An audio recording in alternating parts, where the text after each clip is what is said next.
Hello everybody, it's me, Farham, back with the Monk, and we are coming in with what's going to be my final build and build guide for the Ice Strike Monk, because this has got it to level 95, this has got all the critical gear pieces in the right places to really kick this thing's damage.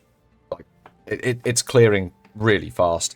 We're doing breaches, the rares just disappear. They disappear like they're just normal monsters. Its bossing's really good. It's killing the bosses really fast. You'll see that. There'll be a showcase of the boss. I think the bossing is still probably its weakest point, so that's what I've decided it should showcase, so you can see how easily it can do a boss. It does a lot of damage, and it clears really, really quickly. The only thing we could do to make this faster, I think, at this point, is just to get more movement speed on it, or just get better gear pieces, right? But at that point, it's almost a vanity thing. So this is a reasonably high investment build, but check the description. There's a bunch of build guides which have gone from literally finishing Act 1 to starting mapping and then building up to get to this point on the character where the gear you're buying is going to be feeding into this as you go. So, and what you can farm at what levels to actually generate your own currency in a reasonably easy way. It's always going to be the sort of stuff we can just sell to Alva. So if you wanted to follow along and get to this point, do check out those videos.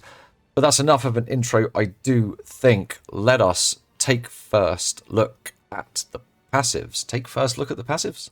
Let us first take a look at the passives. So, passives. Quite a lot has changed, so we will go through it all in some level of detail here. There will be a written build guide as well. It should be in the description below, and if it's not updated yet, I'm really sorry. It'll be updated literally within 24 hours of this video coming out. But let's start with the ascendancies. So we're going to go up, we're going to grab I Am the Thunder, I Shall Rage, and I Am the Blizzard. We're going to grab all of those, and we're also going to grab Lead Me Through Grace. That's where we're going to be getting all of our spirit from. We want to be getting to at least 200 and... well, I've got 260, but 255 spirit, really. Doing some funny things, because I got a funny number of spirit. But this is very important. This is where we get all our spirit from. You don't need any here. So as we come up around to the start, we've got a cattail. And then we go to Flow Like Water, coming up the left-hand side, going to Flow Like Water. Then we grab Crashing Wave, Flow State, Mindful Awareness, Step Like Mist, and Essence of the Mountain. We're going for a really, really, really heavy crit build here, leaning very heavily into power charges now. It seems to be working very well. So we're going to come up and grab Moment of Truth. We're going to come around here and we're going to grab the Power Within as well. Coming up towards the witch side of the tree for some defenses, we're going to grab critical... well, this isn't defense, but on the defense side of things, most of this is energy shield, but we do get critical exploit here as well. Melding for the energy shield, insightfulness for the energy shield, dampening shield for the energy shield, and pure energy for the energy shield. We're a CI build. We need a big, healthy hit point pool. We're not running really high evasion. This is where one of the key changes has happened on the build. We have removed these nodes here. They weren't providing us as much benefit as we stepped up the gear. They certainly weren't necessary to stay alive, so we can redistribute those into some damage nodes. That's basically where we've got our power charge nodes from. We are still taking Killer Instinct. It's an absolutely brilliant damage node, even though we will never benefit from the 50% side of it. 30% we benefit from at all times. We are always for life. Coming up towards more crit nodes up here, we grab True Strike for the Jugular, and then we go up around the top here for the 20% increased damage if you've dealt a critical here. And then go to Deadly Force. Grab this gem slot and resonance. This is so that we can get power charges instead of frenzy charges from combat frenzy. Continuing up, grab Eternal Youth. This is so we can use a life flask to restore our energy shield. It keeps us face to face in combat much better than meditate does. I don't like taking breaks from combat. If you can kill the things while smashing a life flask, that's normally beneficial to running away, especially bosses. Coming up here, we grab Spectral Ward. This is huge. This is a monumental amount of energy shield you can't do without this node. We can't grab the Jewel Locket. Going up to the top of the tree, we grab Careful Assassin, Thin Ice, and Heavy Frost. So this ensures that we get decent freeze build up, and then we proliferate our freezes. Careful Assassin is a lot more crit hit chance. We grab CI. Whole point of the build is it's a CI tank build, right? And then we come up finally and grab Patient Barrier up here for the 60% increased maximum energy shield. It's 95, by the way, to fit this whole tree in. Coming down here, we grab these here. The critical damage when consuming a power charge. We're always consuming a power charge because we've also changed up our skills. So that's 60% critical damage bonus for 3 points. Can't get anywhere close to that for 3 points anywhere else. We're also grabbing the extra maximum power charges. It's given us a total of 3 extra, which doubles the base lightning damage given by charge staff, which is quite nice, as well as giving us a nice big buffer of them for our charge infusion, which we are now using. Continuing down, we're grabbing Throat Seeker and this whole set of nodes because they're all crit damage nodes. Crit damage is performing best for us at the moment. Coming down into the Quarterstaff node, we're still grabbing Martial Artistry, and then we're grabbing the crit chance and crit damage bonus nodes here. These are the best crit chance and crit damage bonus nodes on the tree, exceptions being the power charge ones. So you want to be filling up with these first if you can. At the moment, I think I could swap this crit chance for crit bonus, but they're literally neck and neck with damage when I do that. So I've just crit chance one on. Coming down here, we're still grabbing Coming Calamity. We are getting 50% extra cold and lightning damage from that. We're doing all cold and lightning damage, and we're doing lots of both now, so that's really giving us a lot of extra benefit. Then we come down here and grab the entire crit tree down to the plus 1% critical hit chance. You can fit this in at 94 because you can drop this node here. And actually, I think you can fit this in at 93. You can fit this in at 93 because you can drop this crit node here as well. You'd just be doing slightly less damage. So there's two nodes here that are sort of leveled above where we need to be. In fact, technically you could fit it in at 90 because you could drop all these nodes, but I just don't think it would feel so good. I actually don't know if it would proliferate as well. It felt really good with this much damage. So this is what's happened on the skill tree.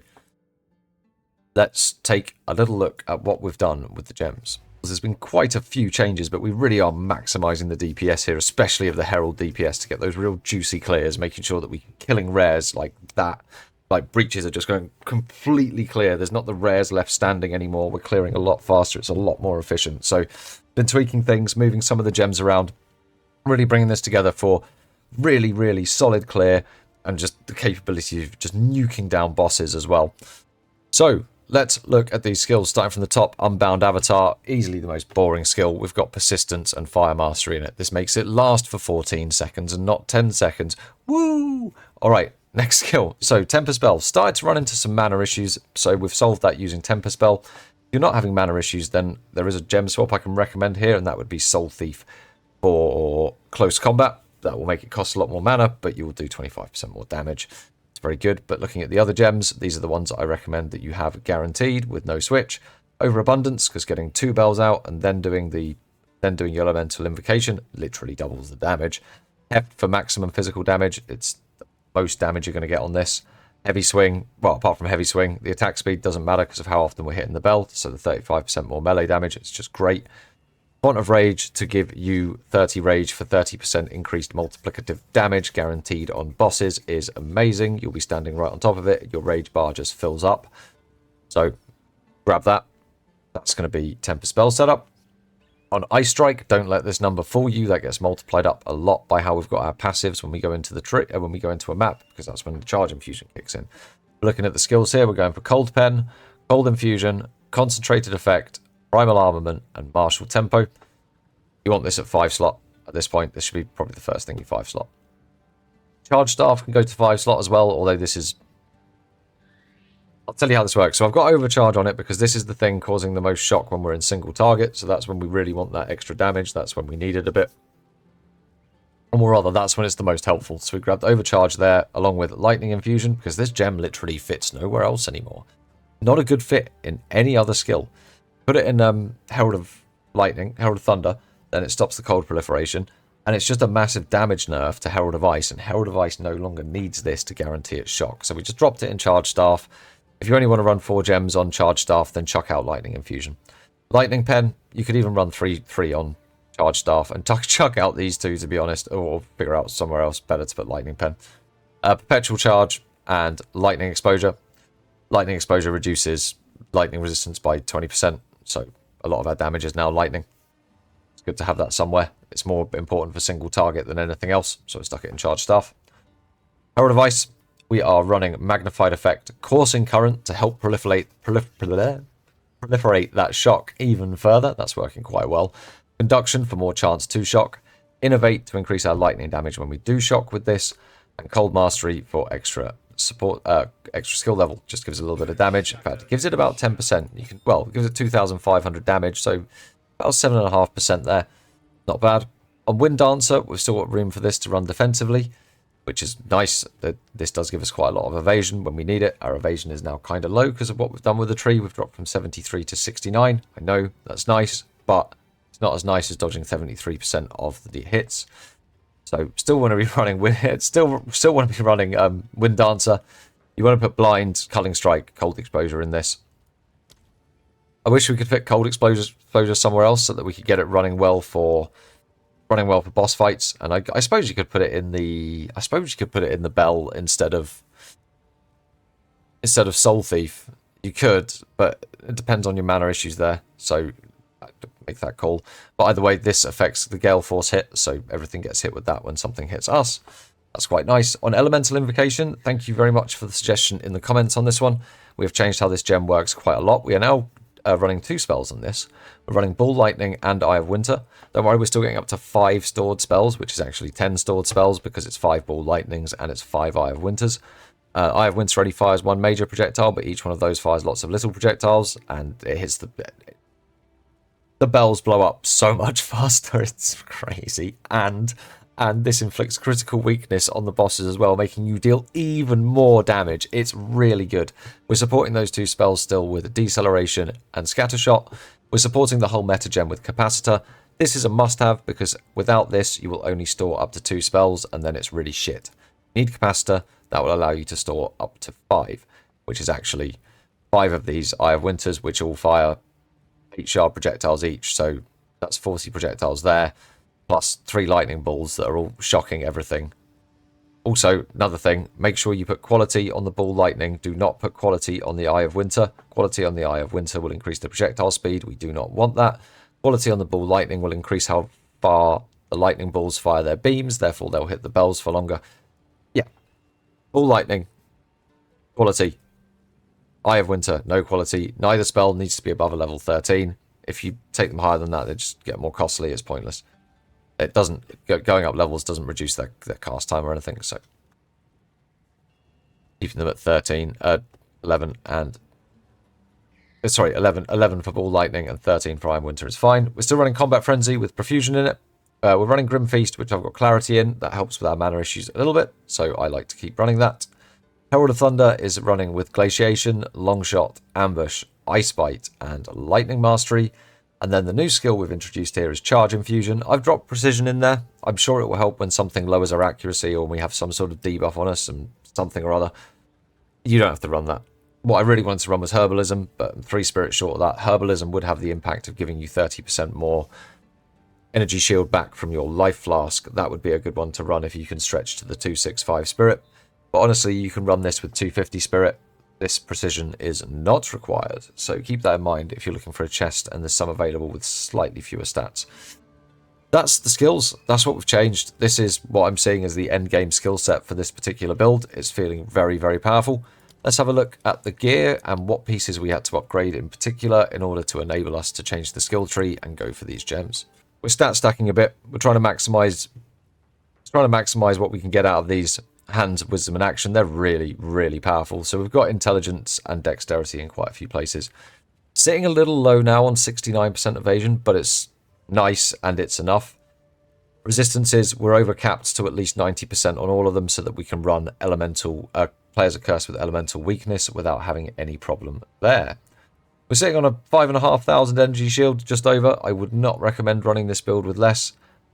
It just doesn't feel good if you get a big hit from a boss with less than that. You can get very, very low and it feels like you can't recover, and sometimes you can't recover. So that seems to be the benchmark. If you are lower than that, energy shield, I would strongly recommend dropping these 3 nodes here and a couple of the crit nodes where you can, the extra crit nodes if you've got say 4 here, and still take these nodes here for the extra energy shield, and you might as well grab the evasion one as well. Make sure you're around the 5,500 mark. If you have to tailor the tree a bit for that, then do so.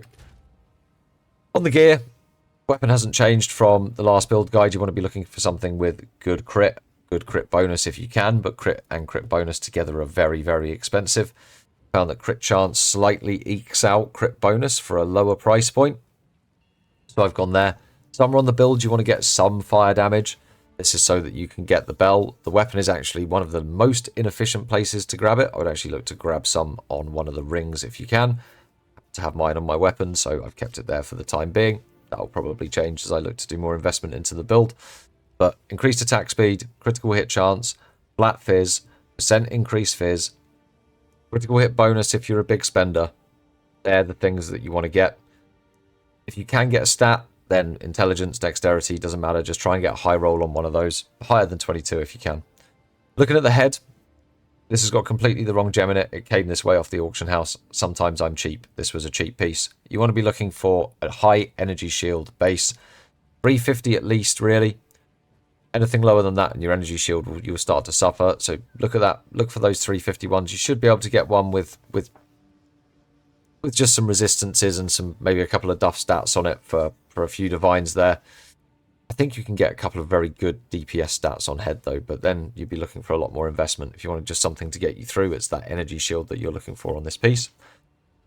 Next we'll move to the chest piece. This is where you're going to be sinking a lot of divines to be going up to this build. This is what makes this quite a high investment build. I was quite lucky. I picked up this particular chest for 25. It can be Whittle Chaos to get rid of the bleeding to try and give it something better as well. Hasn't been corrupted yet. If you're looking for a similar piece like this, at time of writing, closest thing was about 33 divines on softcore trade.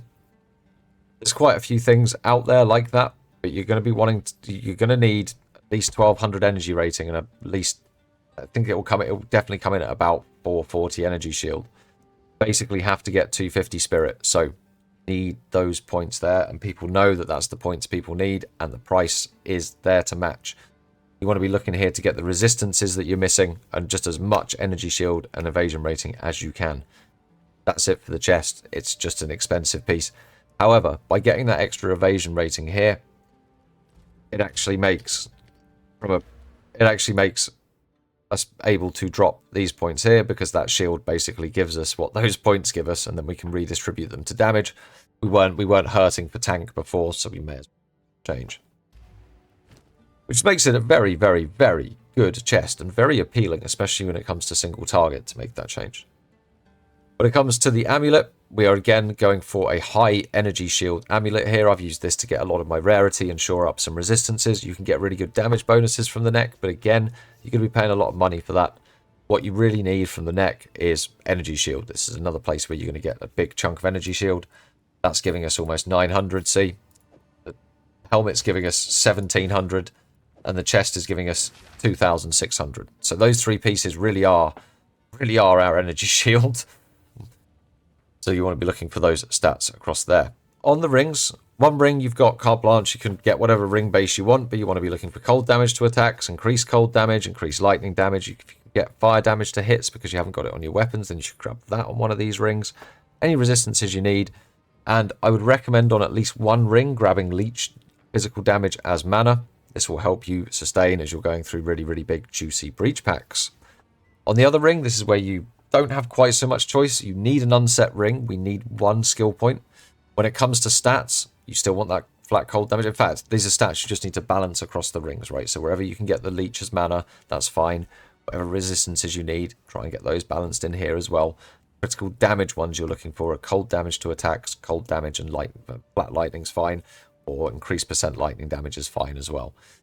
You want to be, if you can get some base stats, that's fine. You probably want higher rolls than 6 and 21, but I brought this particular ring for 60x to make sure everything fit together with charge infusion. It's got a nice mana roll. The mana roll is very nice. It did actually fix a lot of my mana issues. But the other thing we're going to be looking to buy is an ingenuity. Now, the rings are so good stat-wise for this build compared to what you can get on a belt. I would say even a 50% increase bonuses ingenuity, which is the equivalent of wearing one more whole ring, is going to be fine. And you can pick those up relatively cheap. However, I got the one that was 69% because it was 69%. And also I kind of needed some fire resistance to get over cap. So we picked up this one. It was 22 divines, I think. Maybe 23. It's a very, very, very, very strong belt. If you can't get one of these, you can probably run this build no problem with just a normal belt with some extra charm slots if you want, and then grab a thawing charm, the one that removes stun, or a couple of rarity charms or something like that. I would say the build would work without that, but it's not the most expensive piece when you consider the chest, which is absolutely mandatory to make the build work. And I got the ingenuity before the chest, because it increased the damage so much of the builds of the journey builds that we took to get here, that it's a fun item. Get the ingenuity first, you won't be disappointed. It gives you a lot of damage. This is a big damage piece when you consider your rings, as long as you've got well-equipped rings. On the gloves, you want to get Hands of Wisdom and Action. These are not expensive. You pick these up for 4 or 5 divines. If you can get them corrupted and make sure the person's put quality on them and actually read, which I did not, with a couple of slots, and this is a great place to stick a bit of it, increase rarity of items. They're really low evasion and energy shield rolls, so putting some 40% increased armor is just complete waste. Just dump in the rarity of items. They're a little bit of pricey. They're coming in about 3 or 4 divines each for those soul cores at the moment, but definitely worth it. It's getting to at least 100-150% rarity just feels so much better. Finally, the last gear piece. Well, actually, we'll talk about the flasks as well. The last thing we wear and not drink are some expert hunting shoes. I may have heard me say this before, but increased movement speed to me is having that at 35% at this point is a must-have. You want evasion, energy shield base as well. You spend a lot of time moving around in this game. The more movement speed you've got, the faster things go. Again, use this to shore up your resistances and try and get high evasion, energy shield on them. I've got a mana roll on here. You need a bit of mana from somewhere. Getting them from the boots seems fine. They're kind of low on... Well, if we had the plus base energy shield and evasion rating, it'd be nice, but the mana's nice too. So something that looks something like that is fine. You're not looking for any particular stats there apart from the movement speed, really. And the things you need to keep yourself safe. Looking at our potions, a really high increased amount life flask is nice. That works with Eternal Youth to refill our energy shield. Grab something like that. Similar with the mana flask, increased amount recovered. I hardly even ever end up pressing this, but just get one that fills your mana up quickly. When you do it on the few occasions you have to press it. So that's really what we're doing with the gear. I would say I've probably spent somewhere close to 110 divines on this character now, which is basically everything I've made since I've been playing it. And I did play it an obscene amount over Christmas, but a lot of the farm we've done, so it's been over 4 nights in the week in about 20 hours, and we made most of the... In fact, we made all of the divines to get the ingenuity, the chest, and the Hands of Wisdom and Action, which is about half the cost of this build in 4 nights. That's self-farming as well with some of the earlier builds. They're in the description if you wanted to check those out and wanted to try and follow along or try and get here from a sort of a lower price point, taking some steps up. But let's showcase this thing. I guess you guys want to see it working. We'll go into a special map from a special map tab, of course, and we'll go and do some special things, and I'll just show you what this is capable of and the speed at which it can work. Hope you enjoy it. Alright, let's showcase this thing then. So first we go over to our stash and we go to our special map tab, and in this corner here we have our special map. This is for us. As you can see, this one's got 5 blue lines on it. That means that this is very difficult and there's a very real risk of death. Nah, but in all seriousness, elemental weakness sucks and ailment threshold is pretty lame for this build, or it has been up to this point, and so let's run this in a tier 16. See what it can do. We're going to jump into a map. This map here has 4 exact things in it. One of them gives extra monster levels, so we should be running at an 81 here. With a 30% chance of corrupted up to 82, so let's see what happens. The thing, of course, giving it +1 levels being irradiated, because I do vaguely know something about what I'm talking about. Sometimes. We're still level 81 though. So things should still freeze and explode and everything should just generally blow up. We probably shouldn't die, or... I mean, don't be wrong. 100% ailment immunity means that sometimes they're not blowing up, but it's rare. This is... Elemental Invocation is much more a boss-only necessary item now. We don't need to use it at any other point. We just blast everything else without.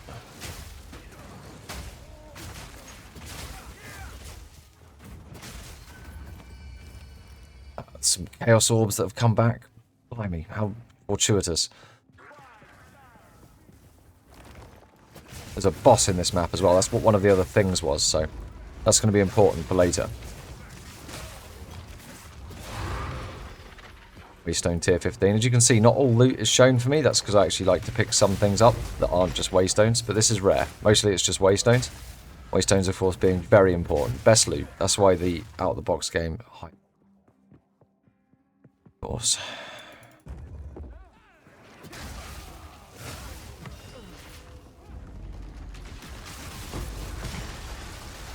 You can see there's now a lot more... there's a lot more ringing. And for some reason, some other stuff happens. Okay. Some sperms gets thrown around in a circle. It's very beautiful.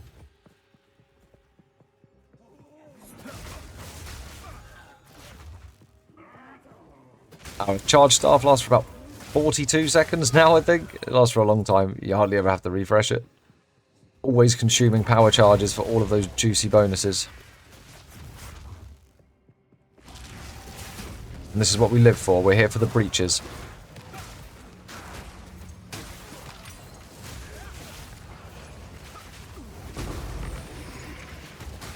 Big explosive breaches. And this is where charge staff really shows itself. Maps like this where you can wallbang things and fire up and down stairs easily.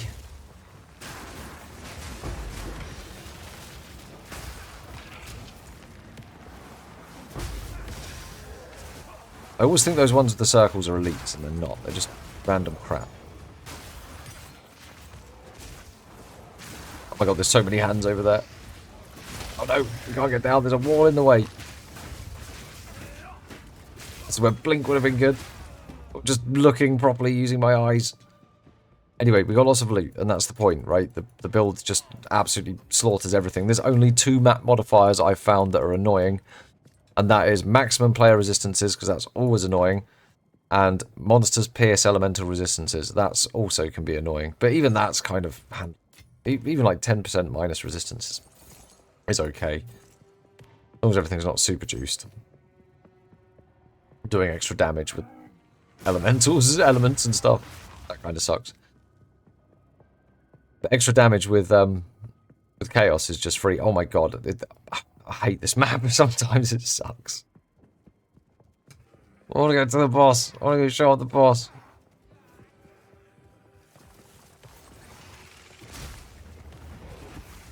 Go off, show off cool new skills.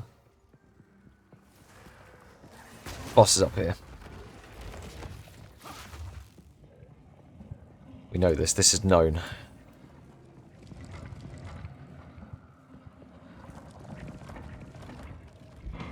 So we're going to buff up soon. Going to get ready.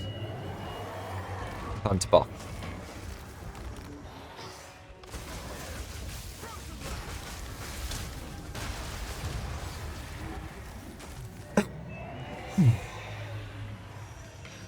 So, the way to kill bosses is 1, 2, 3, 4, bell.